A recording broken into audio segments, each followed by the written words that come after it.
Olá, terceiros anos A, B e C. O nosso objetivo aqui hoje é revisar tudo aquilo que a gente vem vendo durante esses dias.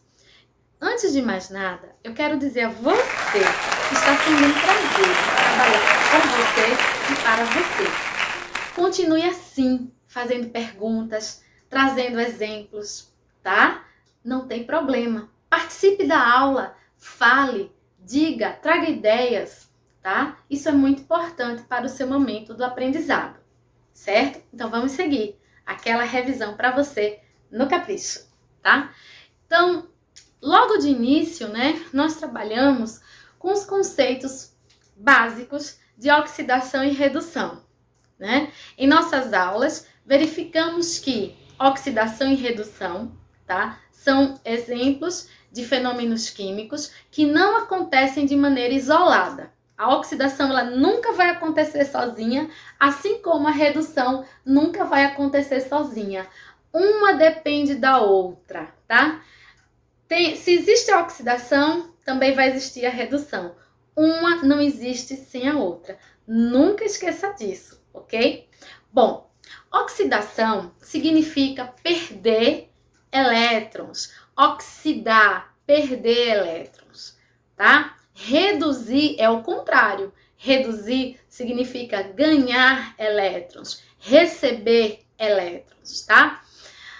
Nas reações de oxidação e redução, então, os elétrons estão sendo transferidos, tá? Espécies químicas cedem elétrons para que a outra espécie receba os elétrons, tá? Se existe a espécie que oxida, existe a espécie que reduz, tá? A gente passou por esse momento das definições, né? Depois a gente deu mais um passo. Qual foi o passo? A gente perceber, utilizando a matemática, identificar os elementos que oxidam e os elementos que reduzem, tá?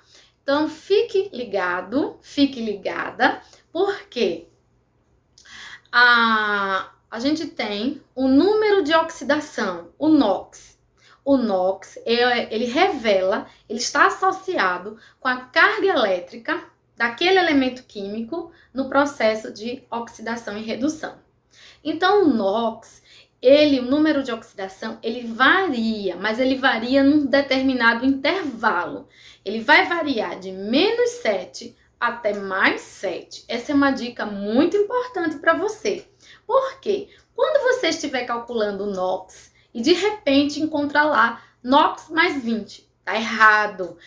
Eu calculei e encontrei NOx menos 18, também tá errado. Fique atento, tá bom? Porque o NOx, ele tem um intervalo. Ele vai variar de -7 até +7, tá? Depois que entendemos isso, a gente passou para um outro momento. Como é que eu vou conseguir perceber que o elemento químico oxidou, tá? A gente tem que ter a habilidade de comparar, tá? Comparar o início com o final, tá? Então, o elemento químico que oxida, ele perde elétrons.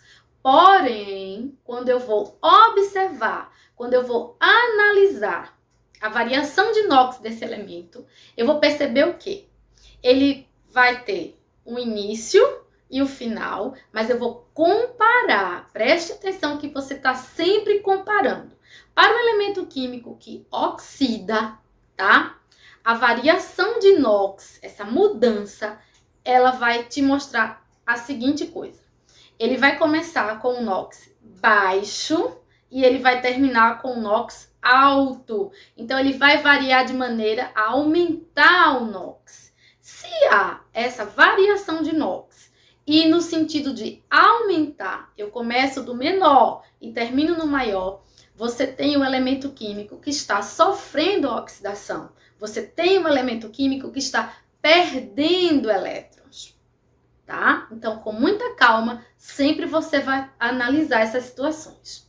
Ao contrário, é a redução. O elemento químico que sofre a redução, ele ganha esses elétrons perdidos, tá? E quando eu vou comparar a variação de NOx, tá? Vai ver lá, teve mudança de NOx, teve, beleza. Mas como é que eu vou perceber que ele reduz? tá? Para o elemento químico que reduz, ele começa com um NOx alto e termina o processo com um NOx baixo. Então, a variação de NOx tende a diminuir. Quando você encontra essa situação, você detecta o elemento que está sofrendo a redução, tá bom?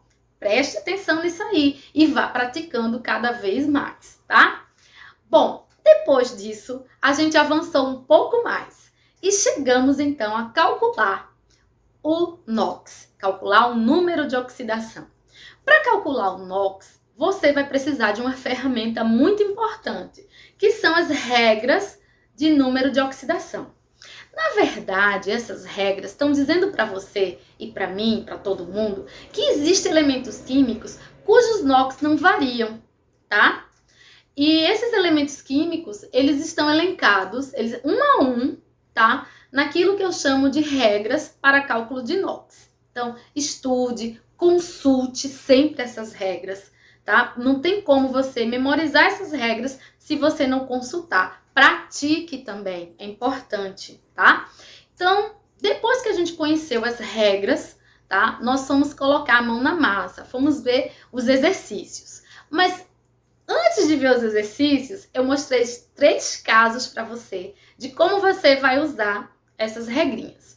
O primeiro caso, eu coloquei íons monoatômicos. Mono, tá? Tá associado a 1, ao número 1, tá? Esse prefixo tá associado ao número 1, tá? Então, monoatômico, um átomo, tá? Então, os íons monoatômicos, tá? Você vai perceber que é um íon porque tá lá sempre a carga, tá? Em cima do símbolo do elemento químico.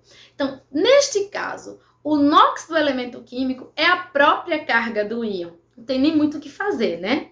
Segundo caso. No segundo caso, foram para as substâncias compostas, tá? Como calcular o NOx neste caso das substâncias compostas? Então, nas substâncias compostas, você precisa analisar elemento por elemento, tá? Você vai perceber o elemento químico que não tem NOx fixo, ou seja, ele não vai estar lá nas regrinhas. Esse elemento químico vai ser o seu X na hora de montar a equação do primeiro grau, tá? Os outros elementos, você já conhece o NOx, vai colocando sempre em cima do símbolo. A soma de todos os NOx, tá? Nas substâncias compostas, é sempre igual a 0. Então, quando eu montar a equação do primeiro grau para as substâncias compostas, essa equação, elas têm que estar igualada a 0.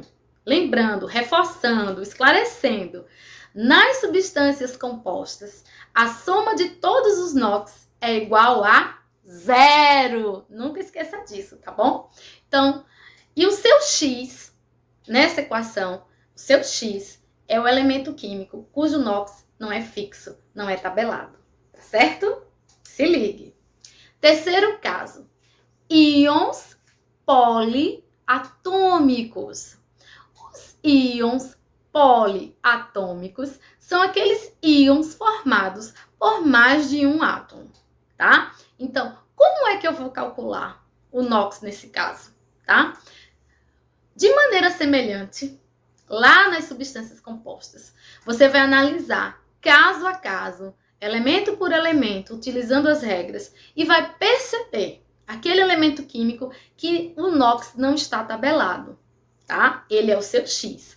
Porém, na hora de montar a equação do primeiro grau, você vai igualar a carga do íon, tá? Então, nos NOx poliatômicos, a soma de todos os NOx é igual à carga do íon, tá?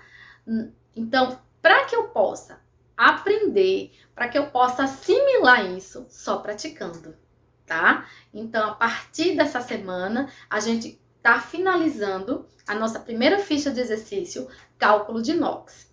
Participe das nossas aulas, escreva as suas dúvidas, faça seus comentários dos nossos vídeos, tá? Porque ele é feito no sentido de ajudar você. Eu tenho um objetivo, tá? O meu objetivo é ajudar você a aprender, tá? Então, compartilhe, faça comentários. Professora, explique novamente, tá? É muito importante a sua participação. Muito obrigado, beijo para vocês.